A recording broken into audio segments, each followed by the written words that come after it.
Hi guys, welcome back to my channel. It's Nash, and if this is your first time here, my name is Nashly. I'm a 22-year-old girl sharing her budgeting journey and everything in between. So the reason why I mentioned that is I realized that over the last couple videos I was kind of allowing myself to get into a funk from the feedback and the constructive criticism that I've been getting on my video quality. So while I try my best to give you guys the best content possible, I do it within my means, meaning that the car noises and the background noises are just things that I can't really have control over, since I do live on a very busy street, so I apologize for that. But I hope that even with the little imperfections, you guys still stick around and enjoy the content that I do put out. So with that being said, let's hop into this and get into what I have to share with you guys today. So not even sure you can see because it's white on white, but I have a bullet journal in front of me, and this journal is the Exceed brand, which is what you can find. Let me see if I can show you guys. That is the brand purchased to dedicate to all my Etsy related finance and trackers of different sorts. So I got it in June, and I ended up transferring all of the numbers and all that good stuff from May, so I can just have everything in one place. If you didn't know, before I get into it, if you didn't know and this is your first video that you come across, I do own an Etsy shop. It's Nashswallet. I'll put on the screen here, and I'll leave the link down below if you're interested. I sell very minimalistic, chic envelopes to help with your budgeting, to help you on your budgeting journey, to better handle your finances. I feel like I'm definitely an advocate for the cash budget system, cash envelope system. It's definitely helped me, and I kind of just want to make it a little bit more fun and offer some very cute envelopes. So if you've never seen any of my styles, I'll just quickly, one set of envelopes that I offer. As you can see, they're clear envelopes with black labels, white writing, and most of the label options that I offer are all handwritten, and I offer many different colors and sets. So for example, I'll leave the link down below if you'd like to check them out. I've been running my Etsy shop going on to month 3, and it's definitely been a learning journey so far, especially finding the best ways for me to track all of the numbers, sales, expenses, income, all of that. I brought you guys in a little bit so we can hop into it. As you can see, I started this journal in June of 2020, and the first page is blank. I always end up leaving the first page of this notebook blank. So what I ended up doing is, because I had so many mess ups since I write in here in pen, I ended up finding basically like sticker paper, and I just put it here so I can fix the trackers that were getting a little bit out of control with all the scribbles and stuff. So let me break down everything that you see here, because this was basically the start of how I expanded my trackers that I now use in the current month that we're in. So on the left side here, as you can see, I have it titled 2020 net profit. So I calculate my net profit a little bit differently. I do it based on actual income revenue that I bring in, subtracted by whatever expenses I have for the month, and then that is technically my net profit for that month. I don't base it off of technically sales, because all of the Etsy fees and all that, I just like to do it based on money that I know I've been able to bring in and that hits my account. So you can see here we have income, expenses, you subtract income from expenses, you get your net profit, and then on the end I have the month. But so far, since we're in the month of July, I only have May and June, and I'm just wanting to have a running total, so I needed to see at a quick glance. I'm able to see how much money I brought in that month, how much I spent on expenses for that month, and then whatever the technically net profit was. So that's the first tracker that you see here, and I feel like it's good to just have it on the first page, like for example, like I said, at a quick glance, or if I need a quick reference, it's right here. Then this is the first month that I started tracking everything Etsy related. So on the top, as you can see, we have Etsy expenses. So that's everything that I ended up buying for the business. We have the overall total here, And then I wanted to track the number of orders that I brought in and how much that the orders totaled to, basically the net sales for that month. And then we have the actual breakdown of the money that I brought in. If we come in, then you're able to see the actual breakdown of the income that I brought in and how I basically allocated all of that money. So the income will never reflect the net sales, because a lot of this, what I made in May, was reflected in June, since it does take about a week, sometimes longer, for you to actually get the revenue for sales of the previous week. Here, as you saw in this, is basically just for the month that I'm actually budgeting for. I like to do the income, expenses, and net profit.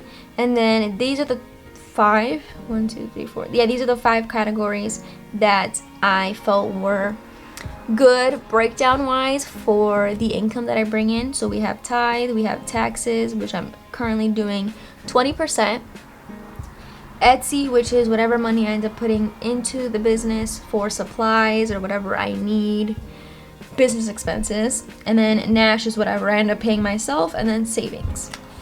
So this page started off all of the trackers that I ended up expanding for June and now in July.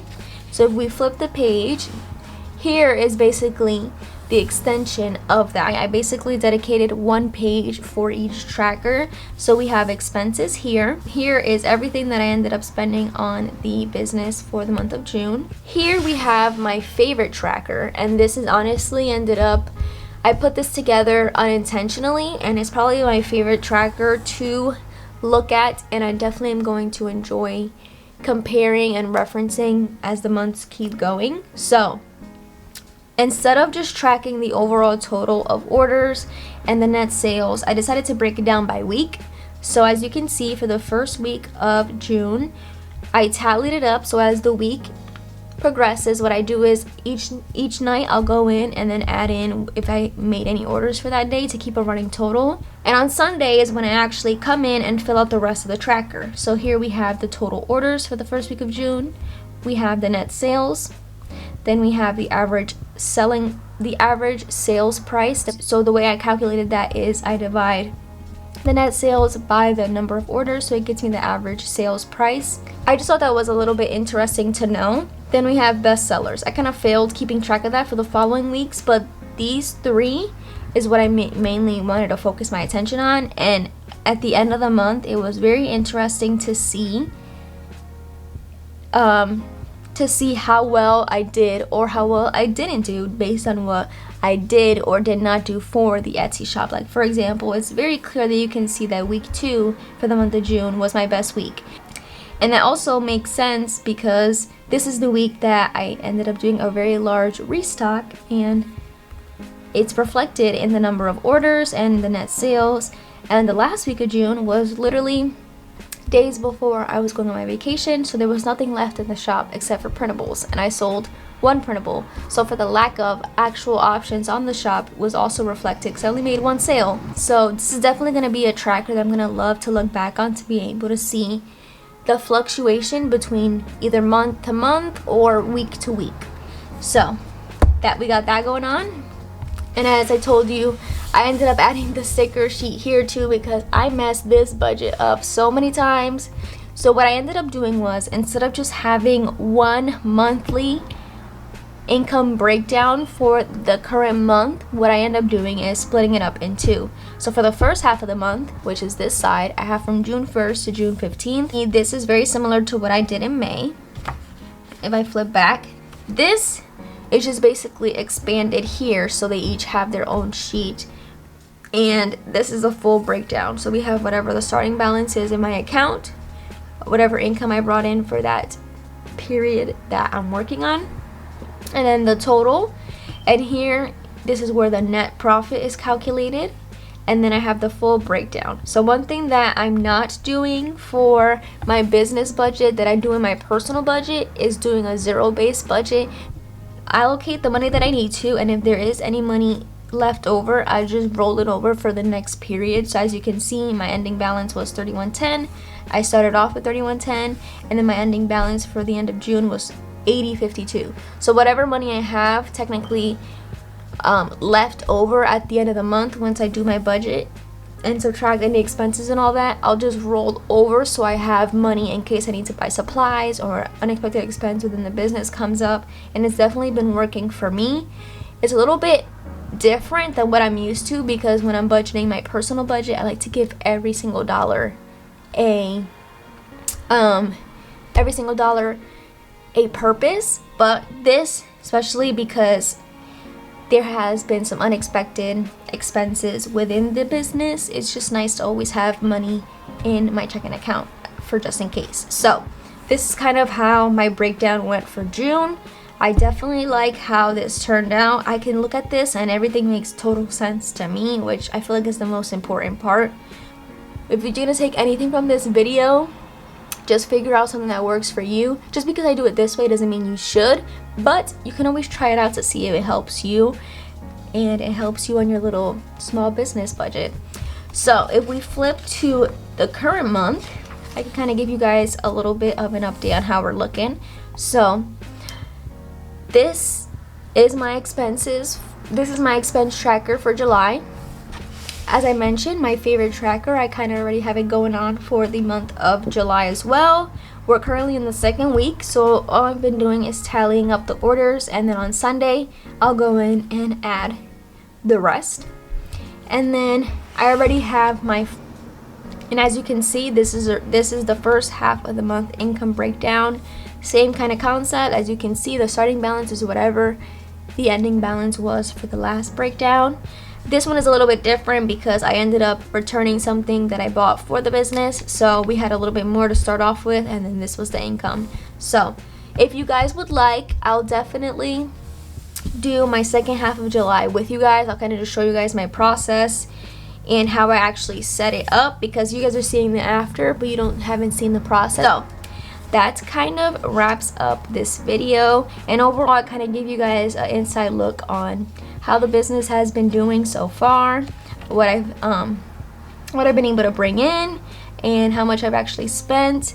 I hope you guys enjoyed this video. If you haven't already, make sure you subscribe, and I'll leave the link to my Etsy shop down below, and I'll see you guys in the next one.